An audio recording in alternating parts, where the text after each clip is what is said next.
নবী সাল্লাল্লাহু আলাইহি ওয়াসাল্লাম একদিন মসজিদে বসে আছেন। এই যে মিশকাতুল মাসাবি এই বইয়ের মধ্যে আছে হাদিসটা, সম্ভবত 2 নম্বর হাদিস, আর মুসলিম শরীফের 9 নম্বর হাদিস। নবী সাল্লাল্লাহু আলাইহি ওয়াসাল্লাম জীবনের শেষের দিকের ঘটনা, তিনি মসজিদে বসে আছেন। কোন মসজিদ? মসজিদ নববী। কোন মসজিদ? নববী। এখন একজন ব্যক্তি আসলেন। এই ব্যক্তির গায়ের জামাটা অত্যন্ত সাদা ধবধবা, চুলগুলো কুচকুচে কালো, এবং তাকে দেখে মুসাফির মনে হচ্ছে না, খুব টিপটাপ পরিপাটি একজন মানুষ ঢুকলেন, সুদর্শন। এসে নবী সাল্লাল্লাহু আলাইহি ওয়াসাল্লামের হাঁটুর সাথে হাঁটু লাগিয়ে দিয়ে বসে পড়লেন। যেমন করে আমরা আত্তাহিয়াতু লিল্লাহি ওই সময় বসি তাশাহুদের সময়, এইভাবে বসে তার 2 হাত নবী সাল্লাল্লাহু আলাইহি ওয়াসাল্লামের উরুর উপর রাখলেন। রেখে বলছেন, 4টা প্রশ্ন করছেন। কয়টা প্রশ্ন?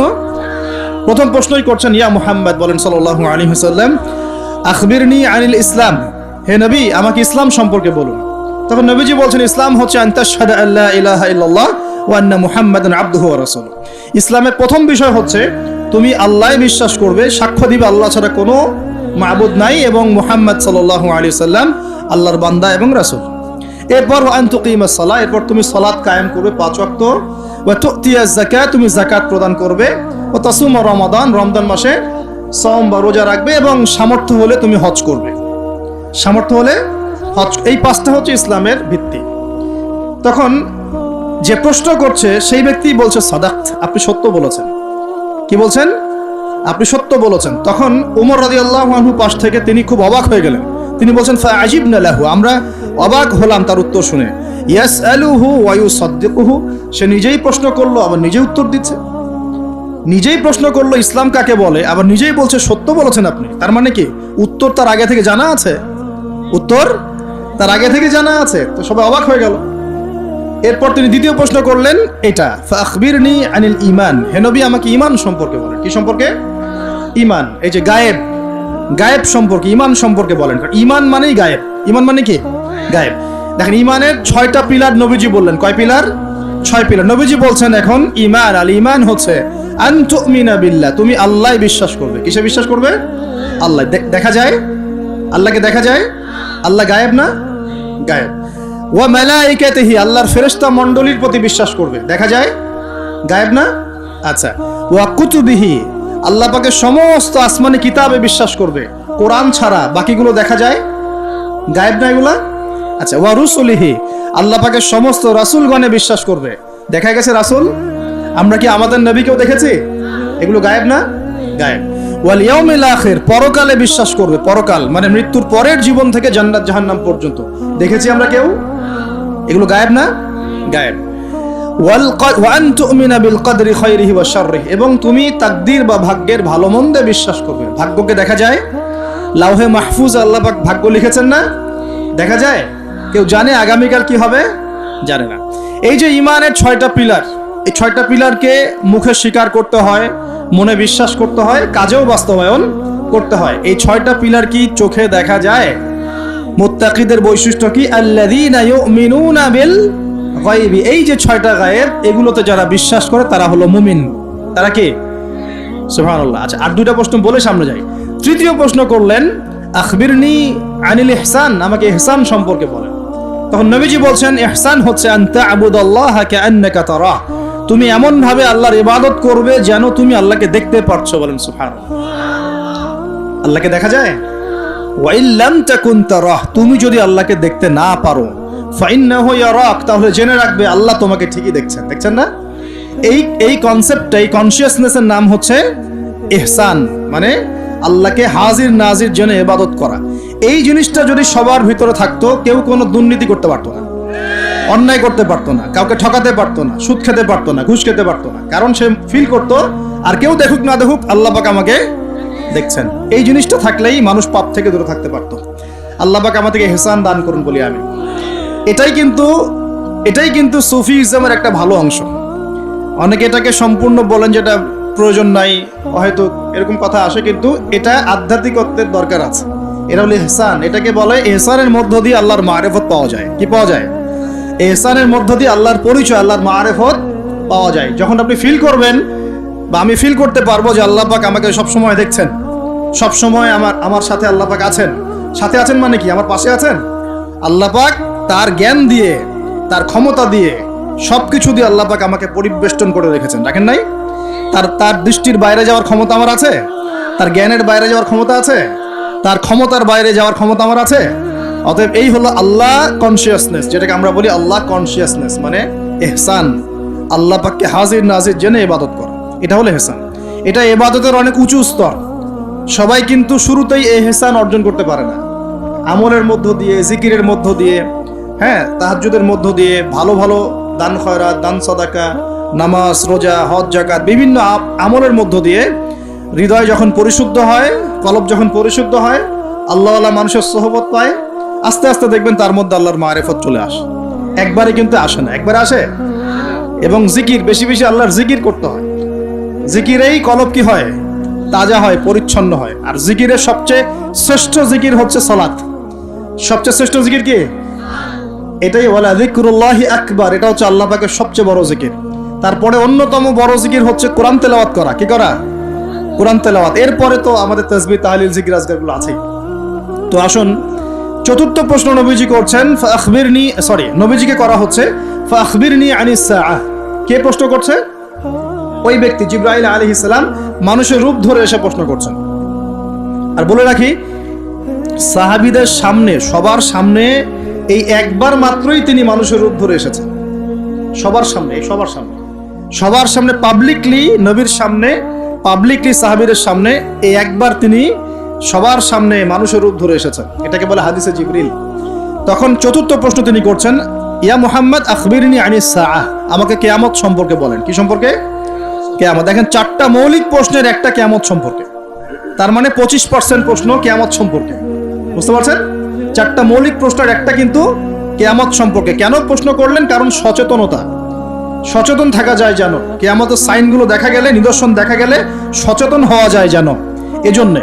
হাত গুটিয়ে বসে থাকার জন্য প্রশ্ন করছেন কিয়ামত কবে হবে। নবীজি বলছেন, মাল মাসউলু আনহা বিআ'লামা মিনাস সাইল, এই বিষয়ে প্রশ্নকারী উত্তরদাতার চেয়ে বেশি জানে না। মানে উত্তরদাতা এবং প্রশ্নকারীর জ্ঞান এখানে আসলে সমান। এখানে কেউ জানে না কিয়ামত এক্স্যাক্টলি কবে হবে। কেউ কি জানে? জানে না। তখন তিনি আবার প্রশ্ন করছেন, 5 নম্বর প্রশ্ন। কত নম্বর? 5ম প্রশ্ন করছেন, ফাখবিরনি আন আমারাতিহা, তাহলে আমাকে কিছু আলামত বলে দেন। কি বলে দেন? এখন নবী সাল্লাল্লাহু আলাইহি ওয়াসাল্লাম অন্যান্য হাদিসগুলোতে অনেক আলামত বলেছেন, কিন্তু এই হাদিসে গিয়ে মাত্র 2টা আলামত বলছেন। কয়টা? মাত্র 2টা। আমি টুকটাক ক্ষুদ্র গবেষণা করে দেখেছি, বড় বড় যে আলামতগুলো আছে এগুলো বাদ দিয়ে ছোট ছোট যে আলামতগুলো আছে এগুলোকে এই 2টার মধ্যে ফেলে দেয়া যায়। এই 2টোর মধ্যেই ফেলে দেয়া যায়। এটা পরে বোঝাবো ইনশাআল্লাহ। তো নবীজি বলছেন মাত্র 2টো আলামত কিয়ামতের। কয়টা? একটা বলছেন তিনি, আনতালিদাল আমাতু রাব্বাতুহা, আনতালিদাল আমাতু রাব্বাতুহা, দাসী তার মনিবকে জন্ম দিবে। কি করবে? দাসী তার মনিবকে জন্ম দিবে। এবার দাসী কেমন করে মনিবকে জন্ম দেয়? দাসী বোঝেন কিনা? এখন তো দাসীর সিস্টেমটা নাই, আছে? এখন নাই, কিন্তু ইসলামে তো আছে, আছে না? আছে। দাসী মনিবকে জন্ম দিবে কিভাবে? এখানে 3টা ব্যাখ্যা পাওয়া যায়। একটা হচ্ছে যে পিতা মাতার সাথে শেষ জামানায় দাস দাসীর মতো আচরণ করা হবে।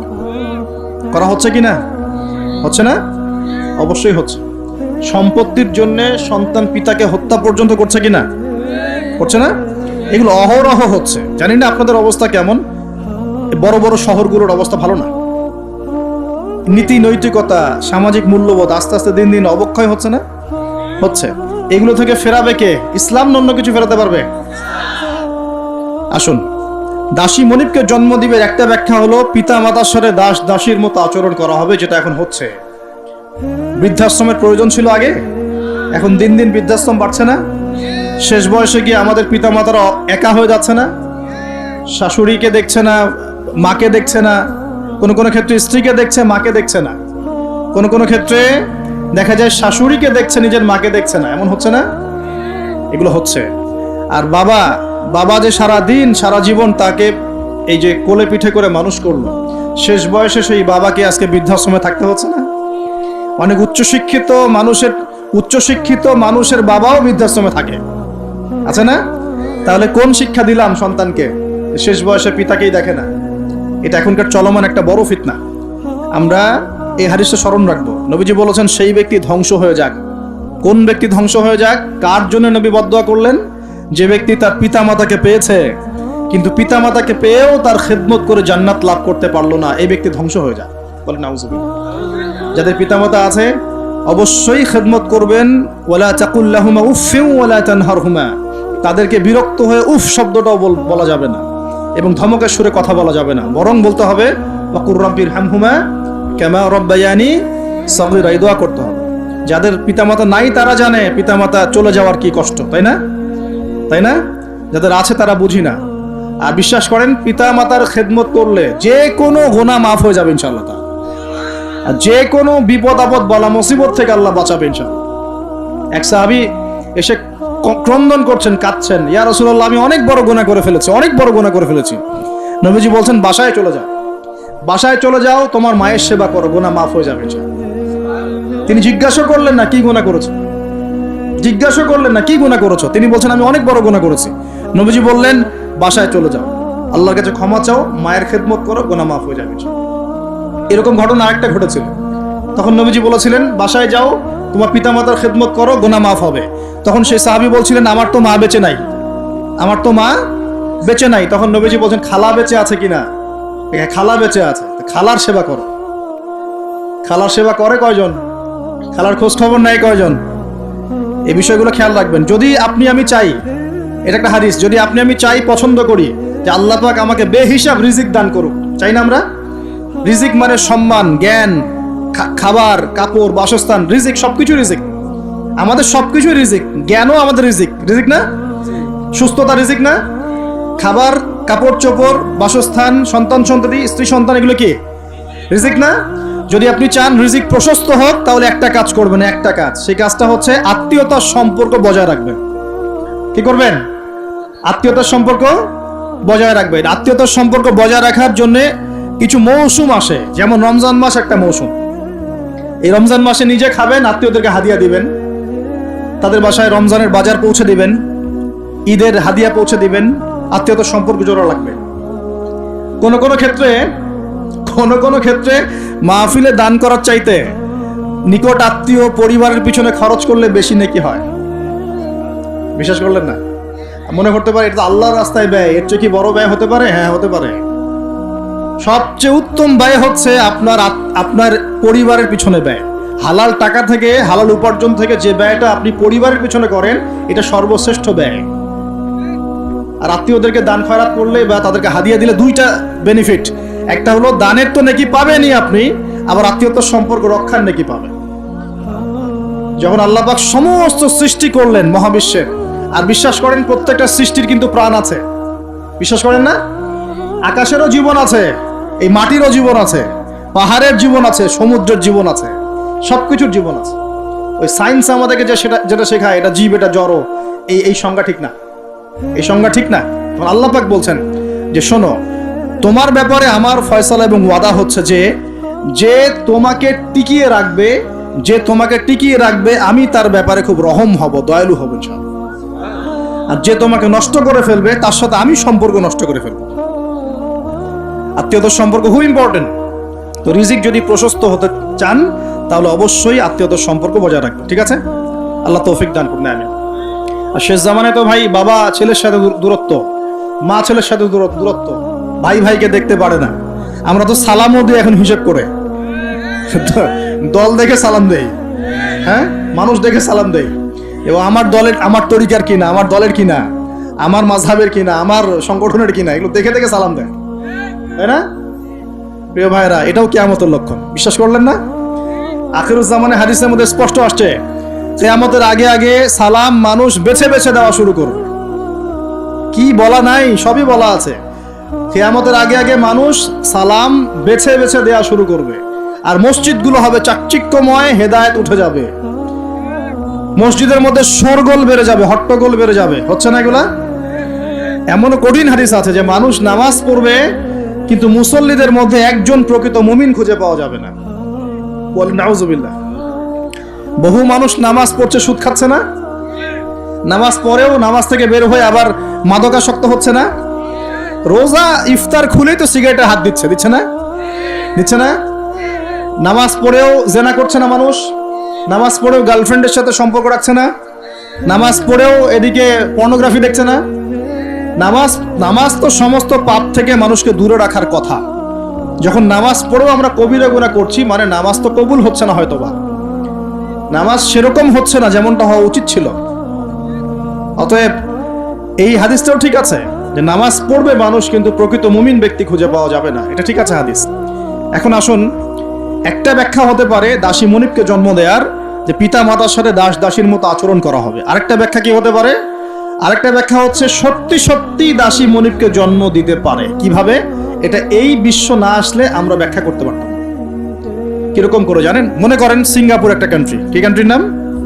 সিঙ্গাপুর। ওখানে মেয়েরা খুব first lane of life lead করে, ওদের সন্তান নেয়ার সময় নাই, সন্তান জন্ম দেওয়ার ফুরসত নাই। সন্তান জন্ম দিব, বিয়ে শাদী করবো, একদম অনেক ঝামেলার কাজ। কেরিয়ার আছে সামনে, না কেরিয়ার, নিজের পায়ে দাঁড়াতে হবে, চাকরি বাকরি, অনেক কাজ। তখন তারা কি করে? দরিদ্র কান্ট্রি থেকে কিছু মেয়েদেরকে হায়ার করে।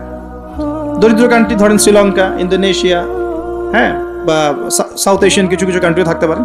দরিদ্র কান্ট্রি থেকে মেয়েদেরকে হায়ার করে নিয়ে ওই মেয়ের গর্ভাশয়, যেটা আমরা বলি গর্ভাশয়, এখানে ওই পুরুষের শুক্রাণুকে ইনজেক্ট করে প্রযুক্তির মাধ্যমে শুক্রাণু ডিম্বাণু মিলন ঘটায়। ঘটানোর পর এই মেয়ের ভিতরে বাচ্চা আস্তে আস্তে বয়স, খুব ভালো মন্দ খাওয়ানো হয় এই মেয়েটাকে। এই মেয়েটা যে গর্ভধারণ করছে, একে খুব ভালো মন্দ খাওয়ানো হয়, ফ্রেশ খাওয়ার, ফ্রেশ পানি। 9 মাস পর বাচ্চাকে যখন সে খালাস করে, তখন এই বাচ্চাকে তারা নিয়ে নেয়, বিনিময়ে এই মেয়েটাকে পারিশ্রমিক দেওয়া হয়, ডলার, $10,000, $20,000 দিয়ে ওকে খালাস, চলে গেল। এখন এই যে সন্তানটা জন্ম হলো, এই সন্তানটা হচ্ছে মনিবের, আর এই যে দাসী তার মনিবকে জন্ম দিয়ে চলে গেল। দেখলেন বাস্তবতা এটা এসেছে, এটা বাস্তবে এসেছে। এরকম পশ্চিমের কিছু কিছু কান্ট্রিতে এই সিস্টেমে বাচ্চা নেওয়া হয়। শুনলে অবাক হয়ে যাবেন, আমাদের মাথায় তো নাই এগুলো, অবাক তো হবেনি। যেটা আমাদের কাছে অস্বাভাবিক, অবাক হবেন না? এভাবে দাসী মনিবকে জন্ম দিচ্ছে এই যুগে। আরেকটা ব্যাখ্যা, এটা আমার কাছে সবচেয়ে প্রিয় ব্যাখ্যা আর কি, সেটা হলো দাসী মনিবকে জন্ম দেওয়ার ব্যাখ্যা এক্সটেন্ডেড ওলামায়ে কেরাম করেছেন যে সে জামানায় গিয়ে সমাজে ন্যায় অন্যায়, সত্য মিথ্যা, হালাল হারাম, এই যে মানদণ্ডটা আছে, এটা উল্টে যাবে আর কি। বুঝতে পারছেন না মনে হয়? ন্যায় হবে অন্যায়, অন্যায় হবে ন্যায়, হালাল হয়ে যাবে হারাম, হারাম হয়ে যাবে হালাল, সত্য হয়ে যাবে মিথ্যা, মিথ্যা হবে সত্য। এগুলো হচ্ছে কিনা? সবচেয়ে মিথ্যাবাদী ব্যক্তিকে সমাজে মানুষ বলছে সত্যবাদী ব্যক্তি। সবচেয়ে যে করাপ্টেড মানুষ, তাকে বলা হচ্ছে আমানতদার ব্যক্তি। যার চরিত্র সবচেয়ে খারাপ, বলা হচ্ছে একদম পবিত্র চরিত্র। হ্যাঁ, একজন মদখোর মানুষ, তাকে বলা হচ্ছে খুব সম্মানী মানুষ। হ্যাঁ, একজন বেনামাজি মানুষ, কোনোদিন মসজিদের ধার কাছেও আসে না, তাকে বলা হচ্ছে খুব উন্নত চরিত্রের মানুষ, খুব ভালো মানুষ। আর যারা সত্যিকারের সৎ, মুত্তাকি, পরহেজগার, তাদেরকে পদে পদে বাধা পেতে হচ্ছে। এখন হচ্ছে না? মানুষ হালালকে হারাম করে নিচ্ছে। যেমন মদকে মানুষ আগে হারাম মনে করতো, আস্তে আস্তে এখন মাশাআল্লাহ, আস্তাগফিরুল্লাহ, এটা হালাল করে নেওয়া হচ্ছে। হালাল করে নেওয়া হচ্ছে না? মাঝে মাঝে পত্রিকা কিছু রিপোর্ট দেখি, রিপোর্টগুলো দেখলে আসলে কষ্ট হয়। একটা মদের ব্র্যান্ডের নাম দিয়ে বলছে যে এই বছর তারা মদ বিক্রি করে 4,500 কোটি টাকা আর্ন করেছে। কি খুশি, কি খুশির কথা! এবং এতে করে বড় অঙ্কের রাজস্ব আমরা পেয়েছি। বাপ রে বাপ, কি একটা প্রোগ্রেস! এই হারামের টাকা না ঢুকলে মনে হয় রাষ্ট্র নষ্টই হয়ে যেত, ভাবটা এমন। হ্যাঁ, এবছর সুদের মধ্য দিয়ে প্রোগ্রেস হয়েছে আমাদের এত কোটি টাকা, শাবাশ! এই তো মুসলমান নাকি? তো এখন যেগুলো হালাল ছিল সেগুলোকে মানুষ আস্তে আস্তে হারাম করছে, আর হারামগুলোকে আবার হালাল করে নিচ্ছে কিনা? দেখেন তো কত পার্সেন্ট মানুষ পরিপূর্ণ সুদমুক্ত জীবনযাপন করতে পারে। এই যে সুদ থেকে দূরে থাকার পরেও মাঝে মাঝে মেসেজ আসে, দেখবেন যে আপনার এই ব্যালেন্সে 92 পয়েন্ট এত টাকা ইন্টারেস্ট দেওয়া হয়েছে। দেখেন, আসে না? খাবেন না, জোর করে খাওয়াবেন। নবী সাল্লাল্লাহু আলাইহি ওয়াসাল্লাম এটাই বলছেন শেষ জামানা সম্পর্কে। ওই জামানায় সুদের ব্যাপক প্রচলন ঘটবে, এবং যে ব্যক্তি এখান থেকে দূরে থাকতে চাইবে তার গায়েও সুদের ছিটা ফোটা গিয়ে লাগবে। এটা লাগছে কিনা? এখন লাগছে। এটা কেমন পাপ? আল্লাহ নবী বলছেন এটা মায়ের সাথে জেনা করার মতো পাপ। এটা কেমন পাপ? আল্লাহ বলছেন আল্লাহ এবং তার রাসূলের সাথে যুদ্ধ করার মতো পাপ। নবীজি বুখারীর হাদিসে বলছেন 1 দিরহাম সুদ খেলে 36 বার জেনা করার গুনাহ হয়। এটা এমন পাপ। এর ফলশ্রুতিতে সমাজের এক শ্রেণীর মানুষ ধনী হয়, আর এক শ্রেণীর মানুষ আস্তে আস্তে গরিব হয়। সমাজটাকে বড় করে দেখলে দেখবেন বিশ্বে এক শ্রেণীর মানুষ ধনী হয়েছে, এক শ্রেণীর মানুষ গরিব হয়েছে। এটা সুদের ফলাফল। আস্তে আস্তে এর ধ্বংস অনিবার্য, কোনো উপায় নাই। এবং যারা দরিদ্র, ব্যক্তিগতভাবে দরিদ্র, সোশ্যালি দরিদ্র বা রাষ্ট্রগতভাবে দরিদ্র, এদের অবস্থা খারাপ। সুদের বেড়া জালে ফেলে এদের রক্ত চুষে সম্পদ নিয়ে নেবে, এটাই ওদের প্ল্যান, মাস্টার প্ল্যান।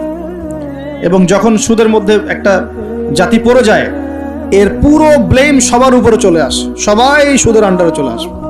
সবার শ্রম থেকে এবং রক্ত মাংস ঘাম থেকে এই টাকা পরিশোধ করতে হবে। আপনারা হয়তো ইকোনমিক্স কতটুকু বোঝেন আমি জানি না, আর এগুলো ওয়াজ মাহফিলে বলার মতো বিষয় নয়। ওয়ার্ল্ডে যারা ইকোনমিক বিষয়গুলো ডিল করে, এরা সুদ ছাড়া কোনো লোন আপনাকে দিবে না, বিনা সুদে কোনো লোন আপনাকে দিবে। এখন এই সুদটার লোনটা আপনাকে শোধ করতে হবে না? সুদের লোন শোধ করতে হলে আপনাকে জনগণের শ্রম থেকেই সুদটা শোধ করতে হবে, অথবা আপনাকে আপনার নিজের রাষ্ট্রের প্রবৃদ্ধি বাড়িয়ে ওই টাকাটা শোধ করতে হবে। যেভাবেই হোক শোধ করতে হবে। তখন সবার উপরে সেই ব্লেমটা চলে আসবে, আসবে কি না? এখান থেকে বের হওয়া খুব কঠিন। এখন বের হওয়া খুব কঠিন। আল্লাহ পাক আমাদের জন্য সহজ করুন, দোয়া করে। কঠিন তবে অসম্ভব নয়, কঠিন তবে অসম্ভব নয়। দান সৎকা বাড়াতে হবে, জাকাতগুলো প্রদান করার সিস্টেম তৈরি করতে হবে। ওসর দিবেন, গবাদি পশুর জাকাত দিবেন, এবং অপচয় কমাবেন, দুর্নীতি কমাবেন। টাকার 2 নাম্বারই কমিয়ে দিলে এবং আমানতের খেয়ানত কমিয়ে দিলেই ইনশাআল্লাহ একটা জাতির জন্য আল্লাহ পাক আসমান এবং জমিনের বরকতের দরজা খুলে দেবে ইনশাআল্লাহ। আল্লাহ ওয়াদা করেছেন। এটা এইভাবে সলভ হওয়া সম্ভব। পরে বলবো কিছু কথা ইনশাআল্লাহ। তো এখানে আমার কাছে এই ব্যাখ্যাটা বেশি পছন্দ। নবীজিকে বলছেন কিয়ামতের সাইন বলেন, কিছু সাইন বলেন। নবীজি বলছেন দাসী মনিবকে জন্ম দিবে, তার অন্যতম ব্যাখ্যা হলো শেষ জামানায় হক বাতিল, ন্যায় অন্যায়, সত্য মিথ্যার মানদণ্ড উল্টে যাবে। এটা হয়েছে কি না? আরেকটা সাইন তিনি বলেছেন, এটা ভালো করে শুনেন। নবীজি বলছেন সাল্লাল্লাহু আলাইহি ওয়াসাল্লাম যে কিয়ামতের আগে আগে ওয়ান্তারাল হুফাতাল উরাতাল আলাতা রিয়া আশ-শাই ইয়াতাতাওয়ালুনা ফিল বুনিয়ান। নবীজি বলছেন কিয়ামতের অন্যতম নিদর্শন হবে সমাজের সবচেয়ে নিকৃষ্ট শ্রেণীর মানুষ। নিকৃষ্ট বলতে দরিদ্র, একদম দরিদ্র, যার পায়ে স্যান্ডেল পরার টাকা ছিল না, গায়ে জামা কেনার টাকা ছিল না। হুফাতাল উরাতাল আলাতা রিয়া আশ-শাই, রাখাল, রিয়া আশ-শাই মানে রাখাল, একদম রাখাল শ্রেণীর মানুষ। এরা কি করবে? ইয়াতাতাওয়ালুনা ফিল বুনিয়ান, এরা উঁচু উঁচু বিল্ডিং নির্মাণ করবে না, বরং উঁচু উঁচু বিল্ডিং নির্মাণের প্রতিযোগিতা করবে। কি করবে? এখানে নির্মাণ করা অর্থ, ইয়াতাতাওয়ালুনা মানে কিন্তু বানানো না, মানে কি করা? কম্পিটিশন করা, প্রতিযোগিতা। আপনার 10 তলা, আমার 11, আপনার 12, আমার 13, আপনার 15, আমার 20। এই যে ইয়াতাতাওয়ালুনা ফিল বুনিয়ান, এই যুগটা চলছে না এখন? এই যুগটা কি 200-300 বছর আগে ছিল? তাহলে বুঝতে পারছি না সময় কাছাকাছি। এটা বোঝার জন্য কি পিএইচডি করার দরকার আছে? চোখ কান খুললেই তো দেখা যায়। ইয়াতাতাওয়ালুনা ফিল বুনিয়ান, কারা করবে? ধনীরা না, ধনীরা প্রতিযোগিতা করবে না, বলা হচ্ছে একদম দরিদ্র মানুষরা প্রতিযোগিতা করবে। এখন উত্তর দেন তো দেখি, কিভাবে গরিব মানুষ এরকম বিল্ডিং নির্মাণের প্রতিযোগিতা করতে পারে? হ্যাঁ, সুদ খাইলে। আরেকটা হচ্ছে অন্যের সম্পদ আত্মসাৎ করতে পারলে। এই দুইটা অপশন, হয় সুদ খাবে অথবা অন্যের সম্পদ গ্রাস করবে। মানে 1 নাম্বার পদ্ধতিতে করা সম্ভব না, 2 নাম্বারই করতে হবে। ঠিক আছে? আরেকটা অপশন হচ্ছে যদি গুপ্তধন পান, যদি মাটি থেকে গুপ্তধন বের হয়। হ্যাঁ, গুপ্তধনও বের হয় তো, আল্লাহ পাক তো ধন দিয়েছেন মুসলিমদেরকে, দেন নাই? ওই যে মধ্যপ্রাচ্যের কান্ট্রিগুলো দেখবেন, আজকে থেকে 60-70 বছর আগে তাদের অবস্থা দেখবেন, তারা বেদুইনের মতো জীবনযাপন করত। তারপরে 60-70 বছর হলো যে পেট্রোলিয়াম বের হয়েছে, ব্ল্যাক গোল্ড, যেটাকে আমরা বলি ব্ল্যাক অয়েল, ব্ল্যাক গোল্ড। মানে এই পৃথিবীতে সোনা দিয়ে এখন এক্সচেঞ্জ করা যায় না, এই পৃথিবীতে পেট্রোলিয়াম দিয়ে এক্সচেঞ্জ করা হয় ডলারের সাথে। এটাকে বলা হয় petro dollar monetary system, petrol এবং ডলার। তো এই পেট্রোলিয়ামটা হচ্ছে এখনকার গোল্ডের মতো দামি জিনিস। এটা যখন থেকে তারা পেয়েছে, তারপর থেকে দেখেন বিল্ডিং, কারো 50, কারো 60, কারো 100, কারো চলছে, হচ্ছে না? অথচ আজকে থেকে 50 বছর আগেও অবস্থা এমন ছিল না। ইয়াতাতাওয়ালুনা ফিল বুনিয়ান। আর কি বাকি আছে কিয়ামতের আলামত বলেন? আর কি বলবো? এই দুটোর মধ্যেই সব পড়ে যাবে। এবার এই ব্যক্তি উঠলেন। কোন ব্যক্তি? ওই যে জিবরাইল আলাইহিস সালাম এবার উঠে চলে যাচ্ছেন, আর সবাই চুপচাপ বসে আছেন। মানে অনেক সময় হয় না, খুব চুপ করে সবাই বসে থাকে, সাইলেন্স, পিন ড্রপ সাইলেন্স। এবার নবী সাল্লাল্লাহু আলাইহি নিজে বলছেন ইয়া ওমর, হে ওমর, আতাদরি মানিস সাইল, তুমি কি জানো এই ব্যক্তিকে যে প্রশ্ন করলো, কে চলে গেল প্রশ্ন করে? তখন নবীজিকে ওমর রাদিয়াল্লাহু আনহু বলছেন, আল্লাহু ওয়া রাসূলুহু আ'লাম, আল্লাহ এবং তার রাসূলই ভালো জানেন এই ব্যক্তিকে। নবীজি বলছেন, ইন্নাহু জিবরিল, এই ব্যক্তি হচ্ছে জিবরাইল আলাইহিস সালাম। আতাকুম ইউআল্লিমুকুম দীনাকুম, তিনি এসেছিলেন তোমাদেরকে তোমাদের দ্বীন ইসলাম শেখাতে। তিনি এসেছিলেন তোমাদেরকে তোমাদের দ্বীন শেখাতে। কেন আসছেন তাহলে? দ্বীন শেখাতে। তাহলে দ্বীনের প্রশ্ন কয়টা বের হলো? ইসলাম কাকে বলে, ঈমান কাকে বলে, ইহসান কাকে বলে, কিয়ামত কবে হবে। তাহলে দ্বীনের পড়াশোনার মধ্যে কিয়ামতের আলামতগুলো পড়তে হবে না? এটা 25% হলো না? নবীজি বলে দিলেন আমি তো জানি না কবে কিয়ামত হবে, আবার প্রশ্ন করলেন তাহলে আলামত বলেন। কেন? কারণ সচেতনতা। এখান থেকে আমাদের টপিক কোনটা? এই যে মুমিন পেয়েছেন, মুমিনের সংজ্ঞা কয়টা পিলারে বিশ্বাস করতে হবে?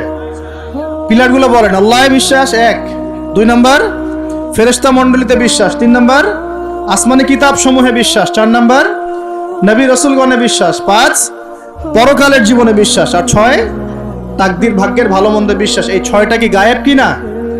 এখন একটু বোঝেন বর্তমান বিশ্বের সাথে আমাদের সংঘর্ষ কোথায়, একটু বোঝে নেবা। আমরা ইমানদার হতে হলে এই 6টা বিষয় বিশ্বাস করতেই হবে, না হলে কেউ মুমিন হতে পারবে না। আর এই 6টা বিষয় কি চোখে দেখা যায়, স্পর্শ করা যায়, পরীক্ষাগারে পরীক্ষা করা যায়, কোনো যুক্তি বিজ্ঞান দর্শন দিয়ে কোনো সিদ্ধান্তে আসা যায়? যায় না। আমরা এগুলো বিশ্বাস করি আল্লাহর ওহীর জ্ঞানের আলোকে। কিসের আলোকে? আল্লাহ পাক বলেছেন, রাসূল বলেছেন, বাস বিশ্বাস করি। এখানে আমরা কোনো যুক্তি বিজ্ঞান দর্শনের ধার ধারি না, দাঁড়িয়ে। আচ্ছা, কিন্তু এখনকার পশ্চিমা শিক্ষা ব্যবস্থা, যার ছোঁয়া এখন পুরো বিশ্বেই লেগে গেছে, প্রায় অলমোস্ট এভরি কান্ট্রিতে, তাদের জ্ঞানতাত্ত্বিক একটা সংজ্ঞা আছে, দর্শন আছে। কি সেটা? তারা পরীক্ষা নিরীক্ষা, যুক্তি বিজ্ঞান দর্শন এর বাইরে কোনো কিছুকেই তারা সিদ্ধান্ত হিসেবে গ্রহণ করবে না, জ্ঞান হিসেবে গ্রহণ করবে না। তারা পানিকে বিশ্বাস করে, পরীক্ষা করে দেখবে যে হাইড্রোজেন অক্সিজেন মিলে পানি হয়, এটা বিশ্বাস করবে। ঠিক আছে? তারা কঠিন তরল বায়বীয় পদার্থে বিশ্বাস করে, তারা চাঁদে বিশ্বাস করে, তারা মঙ্গল গ্রহে বিশ্বাস করে, ইত্যাদি ইত্যাদি। কিন্তু তারা এই চাঁদ, মঙ্গল গ্রহ, মহাবিশ্বের স্রষ্টাকে বিশ্বাস করে না, কারণ তাকে দেখা যায় না। আমি কি বোঝাতে পারছি পার্থক্য কোন জায়গায়? তারা এটা বিশ্বাস করে যে হ্যাঁ, বিগ ব্যাং, মহাধুম করে একটা বিস্ফোরণ হলো আর মহাবিশ্ব সৃষ্টি হয়ে গেল, এটা ওরা বিশ্বাস করে।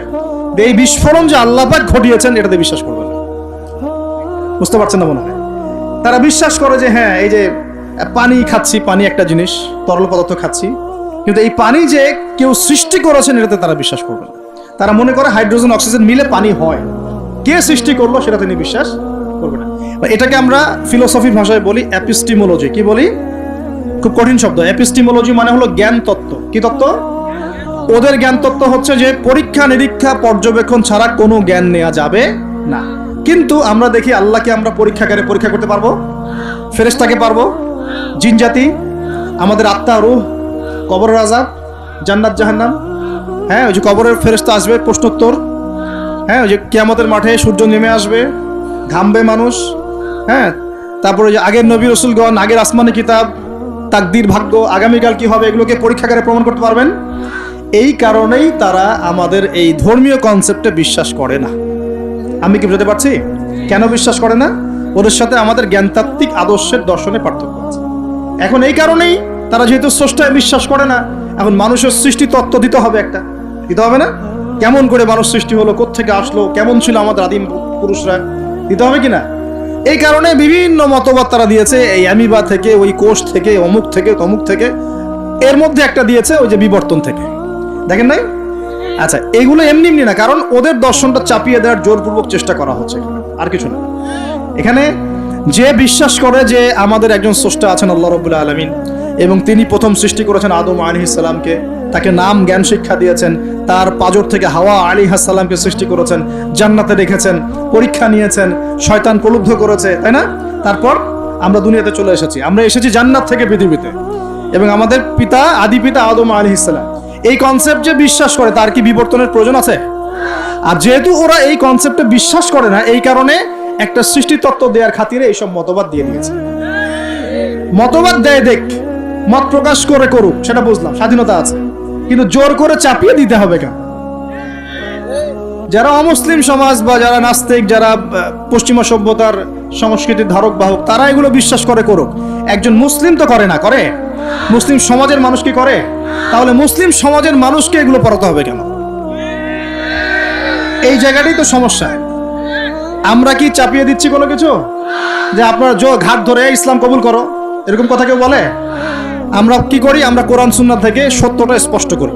যার ইচ্ছা হয় সে ইসলাম কবুল করবে, যার ইচ্ছা হয় সে করবে না। লাকুম দীনুকুম ওয়ালিয়া দিন, তোমার দিন তোমার জন্য, আমাদের দিন আমার জন্য। তোমরা যদি কোরআন সুন্নাহ মেনে নাও, আত্মসমর্পণ করো, ইনশাআল্লাহ তোমরা জান্নাতে যাবে, ইনশাআল্লাহ তোমরা আমাদের ভাই হয়ে যাবে।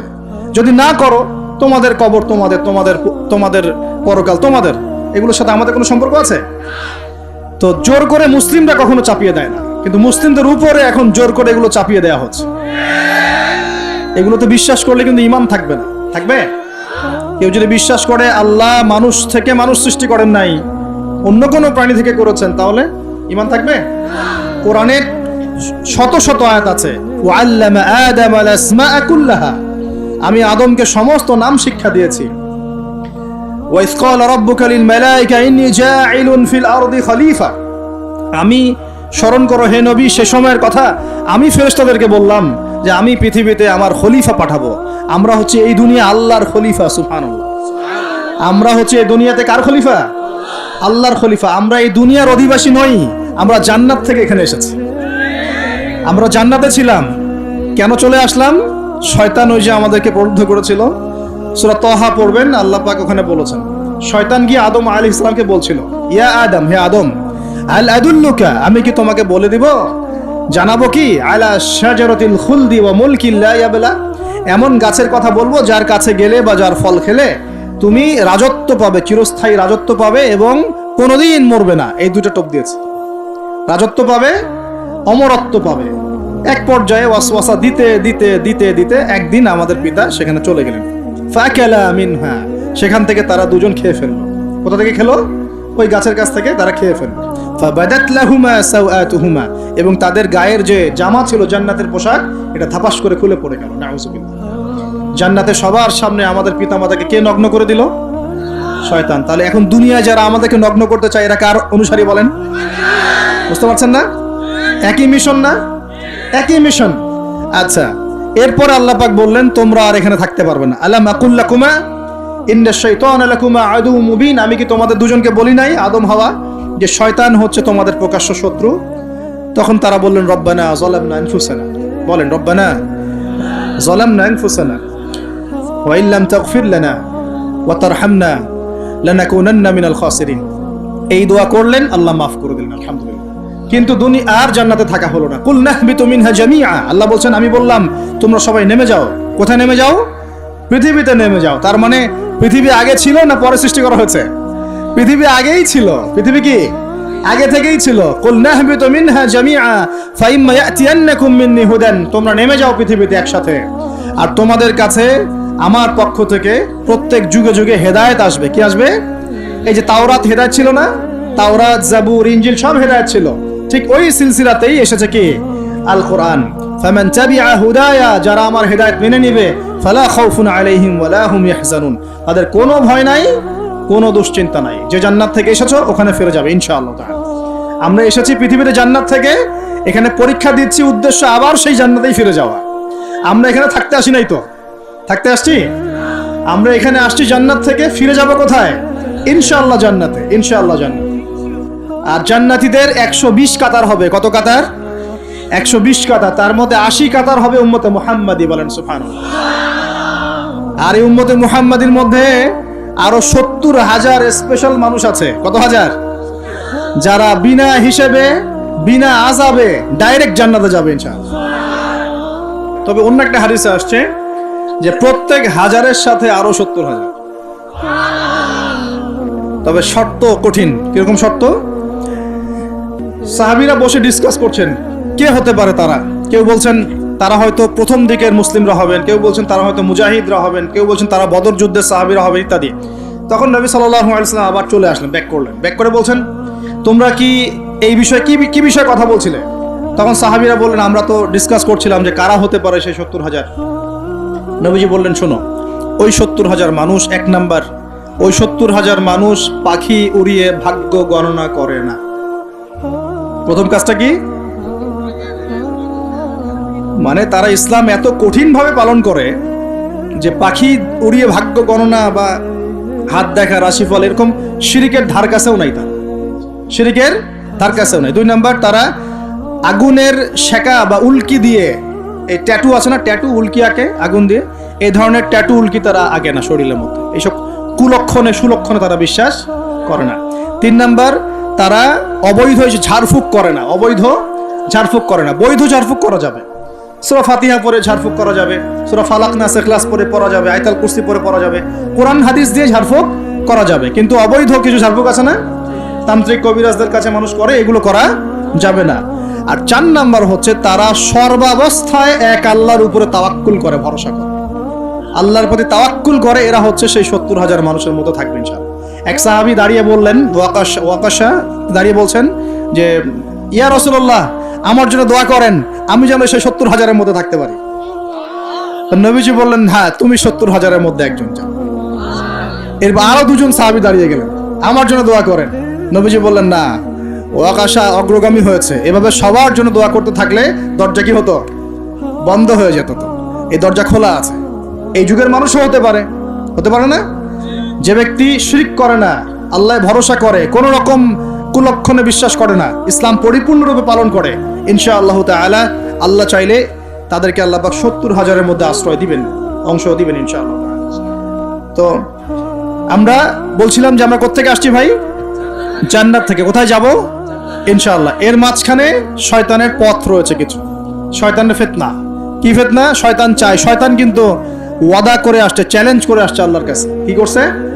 চ্যালেঞ্জ। শয়তান কি চ্যালেঞ্জ করছে জানেন? শয়তান চ্যালেঞ্জ করছে যে রব্বি, শয়তান বলছে রব্বি মানে হে আমার রব। শয়তান কিন্তু আস্তিক, শয়তান কিন্তু আল্লাহকে বিশ্বাস করে।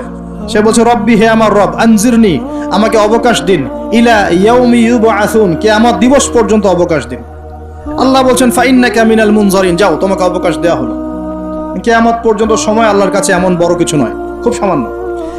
এবার সে বলছে রব্বি ফাবিমা আগওয়াইতানি, হে আল্লাহ, যে আদমের জন্য আজকে আমাকে জান্নাত থেকে বের করে দেয়া হলো সিজদা না করার কারণে, লা আকুদান্না লাহু সিরাতাকাল মুস্তাকিম, ওই আদমকে জাহান্নামে নেয়ার জন্য আমি সরল পথে ওত পেতে বসে থাকব। বসে থাকে না শয়তান? সুম্মা লাআতিয়ান্না মিন বাইনি আইদিহিম, খুব ভালো করে জায়গাটা বোঝেন প্রিয় ভাইরা। শয়তান চ্যালেঞ্জ করে বলছে সুম্মা, এর পরে আমি আসব আদম সন্তানের সামন থেকে। কোথা থেকে? এই সামন থেকে মানে অর্থ হচ্ছে দুনিয়া, মানে আপনাকে দুনিয়ার সমস্ত ফিতনা এসে প্রলুব্ধ করে রাখবে। কারণ দুনিয়া চোখের সামনে দেখা যায় না, দেখা যায় দুনিয়ার অভাবের ধোঁকা দিবে, বেকারত্বের ধোঁকা দিবে, হতাশা, এইটা সেইটা, স্বামী স্ত্রীর ফিতনা, পরিবারের ফিতনা, সামাজিক ফিতনা, আপনাকে দুনিয়ার এই ফিতনা এসে ব্যস্ত রাখবে, রাখে না? এটা হচ্ছে সামন থেকে আসা।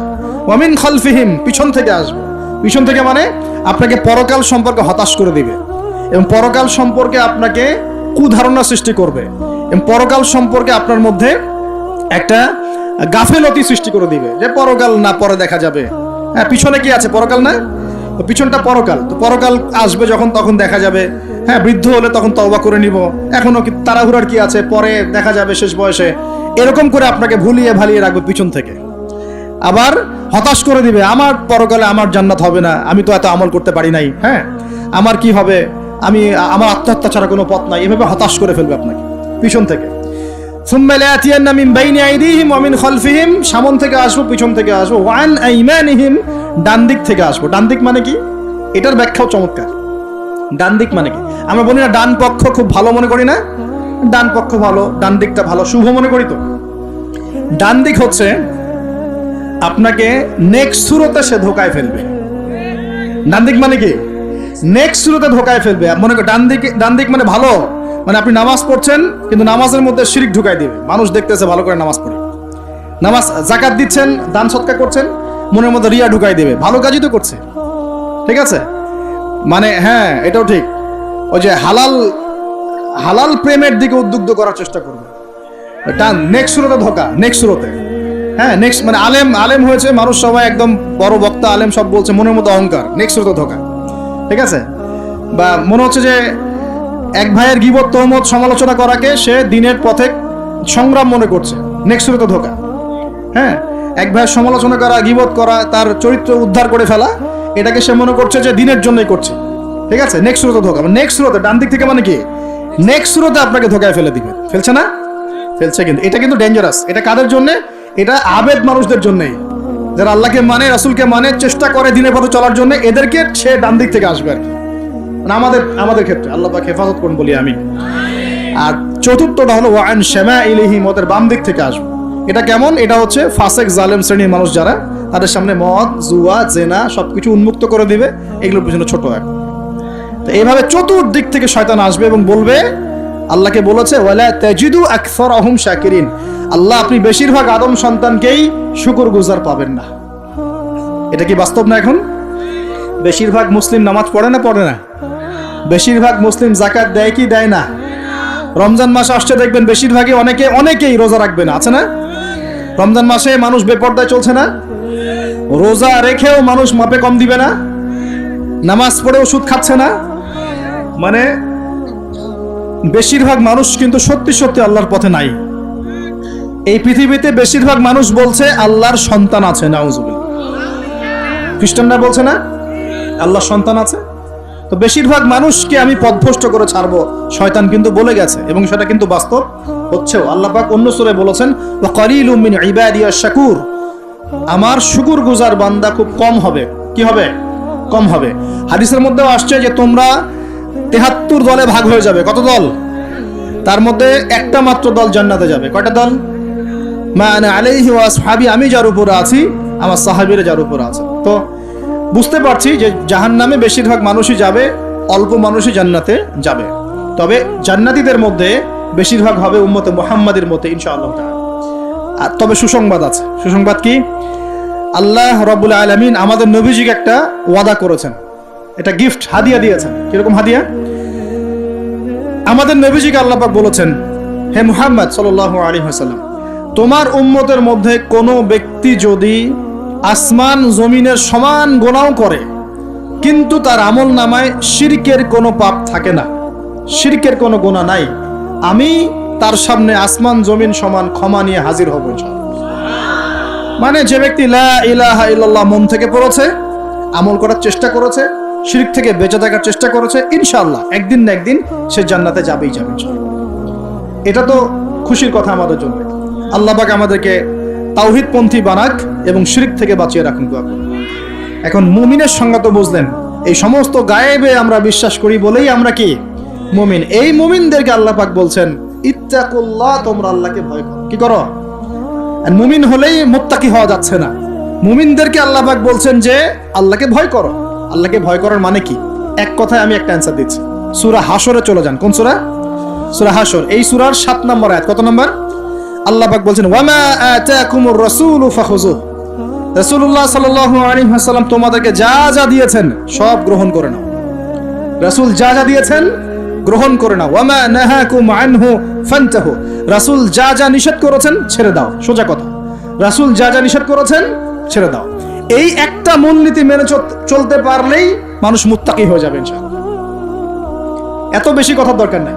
এই একটা মূলনীতি, রাসূল যা যা দিয়েছেন নিয়ে নাও, রাসূল যা থেকে নিষেধ করেছেন ছেড়ে দাও, ইনশাআল্লাহ তোমরা সফল হয়ে যাবে, মুত্তাকি হয়ে যাবে। রাসূল কি দিয়েছেন একটু গুছাই দিই আপনাকে। এই যে ঘুমাবো আমরা, আচ্ছা শুরু করি আপনার চেহারা। রাসূল কি আমাদেরকে ক্লিন শেভ চেহারা দিয়েছেন? হ্যাঁ, আজকে এক ভাই আমাকে টেক্সট করলো, কোথায় জানি বাংলাদেশের বাধ্যতামূলক করা হয়েছে একটা প্রতিষ্ঠানে ভর্তি হতে হলে ক্লিন শেভ করতে হবে। তো চিন্তা করেন কিভাবে ফোর্স করা হচ্ছে। এভাবে তো বলতে পারতেন যে যার ইচ্ছা হয় সে শেভ করবে, যার ইচ্ছা হয় সে দাড়ি রাখবে। এটা চাপিয়ে দেওয়া হলো না? হলো? এটা চাপিয়ে দেওয়া হলো না? আমরা যদি বলি যার ইচ্ছা হয় সে শেভ করবে, যার ইচ্ছা হয় সে দাড়ি রাখবে, এটা কি চাপিয়ে দেওয়া হলো? এটা কি দাড়ি রাখা চাপিয়ে দিলাম? কিন্তু তারা বলছে দাড়ি শেভ না করলে ভর্তি হওয়া যাবে না। চাপিয়ে দিল না? ধ্বংস হোক এদের। কি হোক এদের? ধ্বংস হোক। আল্লাহ পাক ধ্বংস করুক এদেরকে, যারা নবীর সুন্নতকে এভাবে জবাই করে এদেরকে ধ্বংস করুক আল্লাহ। একটা মানুষ একা একা করে একটা জিনিস, একা একা সে করে, একা একা সে নিজের আমল মনে করে করে, তার কাছে মনে হয়, সে মনে করে হ্যাঁ এটা একটা গুনার কাজ করছি, এক সময় ছেড়ে দিব ইনশাআল্লাহ, মনে করেন এমন মানুষ, এদেরকে আল্লাহ পাক মাফ করে দিবেন ইনশাআল্লাহ। এই মানুষগুলোকে আল্লাহ মাফ করে দিবে ইনশাআল্লাহ। আমি আল্লাহকে চিনি, আমার কাছে মনে হয় আমি আল্লাহকে চিনি। একজন মানুষ মনে করে একটা শেভ করতেছে, কিন্তু তার মনে হয় যে না, আসলে শেভ করাটা খারাপ কাজ, এটা খারাপ কাজ, এটা আসলে আমি বাধ্য হয়ে করছি বা করতে হচ্ছে, ইনশাআল্লাহ আমি আর একটু বড় হলে ছেড়ে দিব, ইনশাআল্লাহ আল্লাহ চাইলে তাকে মাফ করে দিবে ইনশাআল্লাহ। আর একজন এটাকে করতে বাধ্য করছে, না এটা করতেই হবে, রাখা যাবে না সুন্নাত, এটা কাটতে হবে, শেভ করতে হবে, এ মাফ পাবে না ইনশাআল্লাহ, ইল্লা মাশাআল্লাহ, ইল্লা মাশাআল্লাহ। চাপিয়ে দেওয়া খুব খারাপ জিনিস। কেন চাপিয়ে দিবেন আপনি? কেন চাপিয়ে দিবেন? আর একজন পুরুষের সৌন্দর্যই তো হচ্ছে দাড়ি। আমি তো আফসোস করি যে দাড়ি নাই চেহারায়, কত আফসোস করি যে মানুষ, আপনাদের দাড়ি দেখলে আমার হিংসা হয়, ঈর্ষা হয়। এটা ঈর্ষা, হিংসা না, এটা কি ঈর্ষা। গাল ভর্তি দাড়ি থাকবে, দেখে কত চমৎকার লাগে মাশাআল্লাহ। আমাদের নবী সাল্লাল্লাহু আলাইহি ওয়াসাল্লামের চেয়ে কোনো হ্যান্ডসাম পুরুষ আছে? ছিল কখনো? নবী সাল্লাল্লাহু আলাইহি ওয়াসাল্লামের দাড়িগুলো এত সুন্দর ছিল, দাড়ি দিয়ে খুশবু বের হতো, সুবহানাল্লাহ। এমনিতেই দাড়িতে মেহেদি না দিয়েই দাড়ি একটু ব্রাউন রঙের দাড়ি ছিল, মেহেদি দেওয়া লাগতো না, এমনি ব্রাউন কালার দাড়ি। বুঝতে পারছেন না মনে হয়? অনেক টকটকা ফর্সা মানুষ ছিলেন তিনি। আমাদের একদম উপর লেভেল থেকে শুরু করে বাথরুমের টয়লেট পর্যন্ত সব এখন পশ্চিমা কালচারে চলছে। কোন কোন জায়গায় এমন টয়লেট দেখা যায় যে দাঁড়ায়ও পেশাব করার বুদ্ধি নাই, দেখেন নাই মনে হয়? একটা তো ইস্তেঞ্জা করতে হয় বা পায়ে ভর দিয়ে। কোন পায়ে? এখন এই যে ইংলিশ কমোডে আপনি বা পায়ে ভর দিয়ে কেমনে করবেন বলেন দেখি, কিভাবে সুযোগ আছে? আর পাবলিক টয়লেট যদি হয় তাহলে ওটাতে বসলে কাপড় এগুলো পাক থাকবে? ওটা তো নামাজ হবে। চিন্তা করেন তো, এটা সূচিবায়ু হয় না? আচ্ছা, সব জায়গায় পশ্চিমা সভ্যতা ঢুকে গেছে এখন, সব জায়গায়, বাথরুম থেকে শুরু করে একদম ওই বিশ্ব পরিচালনা পর্যন্ত সব ওদের শূন্যতা চলছে। আর কিছু দেখলাম যে এরকম কিছু বোল বা বাটির মতো রেখে দিয়েছে, ওখানে দাঁড়ায় দাঁড়াই ধরে ধরে করতে হবে। হ্যাঁ, এখন দেখা যায় কোনো মানুষের হাইট 6 ফুট, কোনো মানুষের 5 ফুট, কোনো মানুষের 4 ফুট। এখন যদি ম্যাচ না করে কি করবে? পাপ যদি ঠিক না হয় কি করবে? চিন্তা, এগুলো দেখেন নাই মনে হয়? দেখবেন, ঘুরতে থাকেন। আল্লাহ পাক কি বলেছেন? সিরু ফিল আরদ, জমিনে বিচরণ করো, ঘোরো, জমিন ঘুরে দেখো, ফানজুর, দেখো কাইফা কানা আকিবাতুল মুকাদ্দিবিন, আল্লাহর বিধান যারা অস্বীকার করেছে ওদের কি পরিণতি হয়েছে দেখো। ঘুরতে বলেছেন আল্লাহ পাক। তো দেখেন আমাদের সব সুন্নত গুলো কেন জানি আস্তে আস্তে ওইদিকে চলে যাচ্ছে। আল্লাহ পাক বাঁচাক আমাদেরকে। চেহারা থেকে শুরু হবে, আপনার কথাবার্তা, আপনার চাল চলন, আপনার আকীদা, পোশাক পরিচ্ছদ, বাথরুম, পরিবার, আপনার ব্যবসা, আপনার ইবাদত, জিকির আজগার, তাসবিহ তাহলিল, সমাজ পরিচালনা এবং রাষ্ট্র পরিচালনা পর্যন্ত প্রত্যেকটা কাজ নবী সাল্লাল্লাহু আলাইহি ওয়াসাল্লামের সুন্নত মতো করার পাক্কা নিয়াত করতে হবে। কতটুকু পারি না পারি আল্লাহ দেখবেন, কিন্তু চেষ্টা করতে হবে। ব্যক্তি পর্যায়ে তো পারবো নাকি? এখানে তো আমাকে কেউ ফোর্স করবে না, করবে? আমি যদি দাড়ি ছেড়ে দেই কারো কিছু বলার আছে? আপনি যদি হালাল খান কেউ কিছু ফোর্স করবে আপনাকে? আপনি নামাজ ঠিক মতো পড়েন, রোজা রাখেন, তাসবিহ তাহলিল করেন, জিকির আজগার করেন, আপনার পরিবারে পর্দা কায়েম করেন, কেউ কি ফোর্স করবে আপনাকে? উপরের লেভেলে হয়তো আমরা ইম্পোজ করার ক্ষমতা আমাদের নাই, ওটা পরে। আগে ব্যক্তি জীবন ঠিক করেন, আগে ব্যক্তি জীবন ঠিক করেন, পরিবার ঠিক করেন, আপনার অর্থনীতি ঠিক করেন। ইনশাআল্লাহ তাআলা আল্লাহ পাক আমাদেরকে প্রকৃত মুত্তাকি বানিয়ে দিবেন ইনশাআল্লাহ। আল্লাহ বলছেন প্রকৃত মুত্তাকি হও। কেমন করে আল্লাহকে ভয় করো? হাক্কা তুকাতি, ভয় করার মতো ভয় করো।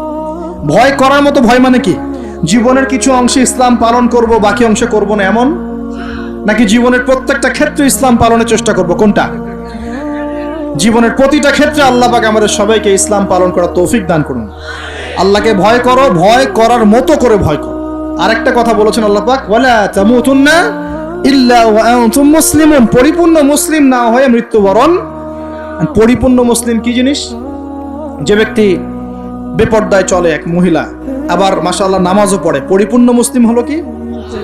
একজন ব্যক্তি 5 ওয়াক্ত নামাজি মাশাআল্লাহ, কিন্তু টেবিলের নিচ দিয়ে ঘুষ নিচ্ছে, পরিপূর্ণ মুসলিম হলো? একজন ভাই রোজাদার, মাশাআল্লাহ রোজা রেখেছেন, কিন্তু রোজা রেখে ব্যবসা করছেন, মাপে কম দিচ্ছেন, পরিপূর্ণ মুসলিম হলো? একজন যুবক আল্লাহর জন্য কাজ করছে মাশাআল্লাহ, আবার এদিকে হারাম সম্পর্কে লিপ্ত, পরিপূর্ণ মুসলিম হলো কি? পরিপূর্ণ মুসলিমের সংজ্ঞা বোঝানোর জন্য কোনো ব্যাখ্যার প্রয়োজন নাই। পরিপূর্ণ মুসলিম মানে উদখুলু ফিস সিলমি কাফা, তোমরা ইসলামের হুকুম আহকামকে পরিপূর্ণরূপে গ্রহণ করো, ইসলামে পরিপূর্ণরূপে প্রবেশ করো, বাস। এখন একসাথে কি সব আমল করা যায়? যায় না, কিন্তু চেষ্টা তো করা যায় নাকি? আমরা শুরু করি, আমরা চেষ্টা করি, ব্যক্তি পর্যায় থেকে শুরু করি, পরিবারটা ঠিক করার চেষ্টা করি, হালাল খাওয়ার চেষ্টা করি, ইবাদত বাড়িয়ে দেই, দ্বীনের জ্ঞান অর্জন করি, ওলামায়ে কেরামের সোহবতে থাকি, আল্লাহর জিকির বাড়িয়ে দেই, ইনশাআল্লাহ তাআলা আল্লাহ পাক অনেক বড় জায়গায় নিয়ে যাবে ইনশাআল্লাহ তাআলা। আল্লাহ পাক আমাদের সবাইকে এই আয়াতটা বোঝার তৌফিক দান করুন। বলি আমাদের সবাইকে আল্লাহ পাক পরিপূর্ণ মুমিন হওয়ার তৌফিক দান করুন। ইমানের 6 পিলারের উপর বিশ্বাস করার তৌফিক দান করুন। এটাকে মুখে স্বীকার করার তৌফিক দান করুন, কাজেও বাস্তবায়ন করার তৌফিক দান করুন। আল্লাহ পাক আমাদেরকে পরিপূর্ণ মুত্তাকি বানিয়ে দেন, আল্লাহকে ভয় করার মতো করার তৌফিক দান করেন এবং পরিপূর্ণ মুসলিম হওয়ার তৌফিক আল্লাহ পাক দান করেন। তাহলে দুইটা এক্সাম্পল দিয়ে আমি শেষ করব। পরিপূর্ণ মুসলিমের এক্সাম্পল আল্লাহ পাক দিয়েছেন ইব্রাহিম আলাইহিস সালামের মতো। কোথায়? ইব্রাহিম আলাইহিস সালামের স্ত্রীকে এবং সন্তানকে আল্লাহ পাক বলছেন রেখে আসো ওই মক্কার জনমানব শূন্য জায়গায়। ওই মক্কায় কোনো মানুষ ছিল, কোনো খাবার, কোনো পানি? ইব্রাহিম আলাইহিস সালাম কি বলেছিলেন আল্লাহ আমি কেন তাকে এখানে রেখে আসবো? কি যুক্তি এর পিছনে, কি লজিক, কি সায়েন্স? বলেছিলেন নাকি আল্লাহ পাক বলেছেন বাস আমল করেছেন? সামি'না ওয়া আতা'না, শুনলাম মানলাম, শুনলাম মানলাম, শুনলাম মানলাম, এর নাম ইসলাম। কোনো প্রশ্ন করা যাবে না। প্রত্যেকটা প্রশ্নের উত্তর আছে ঠিকই, প্রতিটা প্রশ্নের উত্তর ঠিকই আছে, কিন্তু সব উত্তর বোঝার জ্ঞান আল্লাহ পাক আমাকে দেন নাই। নামাজ যে আল্লাহ পাক পড়তে বলেছেন, নামাজ পড়লে আমরা পরকালে জান্নাতে যাব ইনশাআল্লাহ, ইনশাআল্লাহ নামাজ পড়ার মধ্য দিয়ে আমাদের সমাজের ঐক্য হবে ইত্যাদি অনেক ব্যাপার আছে।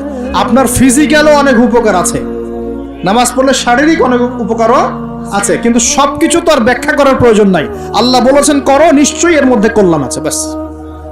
আল্লাহ বলেছেন জাকাত দাও, জাকাত দিতে আল্লাহ বলেছেন দিতে হবে। এটা কেন দিব? আল্লাহ কি অন্যকে খাওয়াতে পারেন না? আমাকে খাওয়াতে হবে কিনা? এত যুক্তি তর্কের দরকার নাই। আল্লাহ পাক জাকাত দিতে বলেছেন, নিঃসন্দেহে এর পিছনে অর্থনৈতিক সমৃদ্ধি আছে। আল্লাহ বলেছেন রমজান মাসে রোজা রাখো, এটা এটা এটা রাখলে আধ্যাত্মিক অর্জন হবে, তাকওয়া অর্জন হবে। আমরা রমজান মাসে তারাবি পড়ি, ইবাদতের মৌসুম, কোরআন খতম দেই, আমরা জিকির করি, অন্যকে ইফতার করাই, জাকাত দেই, সাদকাতুল ফিতর দেই, কত ইবাদত করি রমজান মাসে। আল্লাহ পাক করতে বলেছেন, এর পিছনে আরো অনেক কল্যাণ আছে, হয়তো আমরা জানি না। আমার শরীরে হয়তো এমন অনেক সমস্যা হতো যেটা রমজান মাসে রোজা রাখার ফলে শরীর ঠিক হয়ে গেছে, হবে না?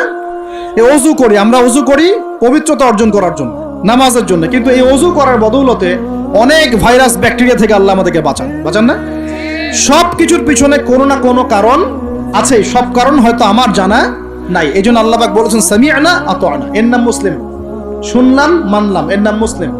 সব এত প্রশ্ন করা যাবে না, ওইটা কেন, এইটা কেন, পর্দা কেন, এই যুগে পর্দা কেন, ইসলামের চোরের হাত কাটার বিধান কেন? কেন হাত কাটার বিধান?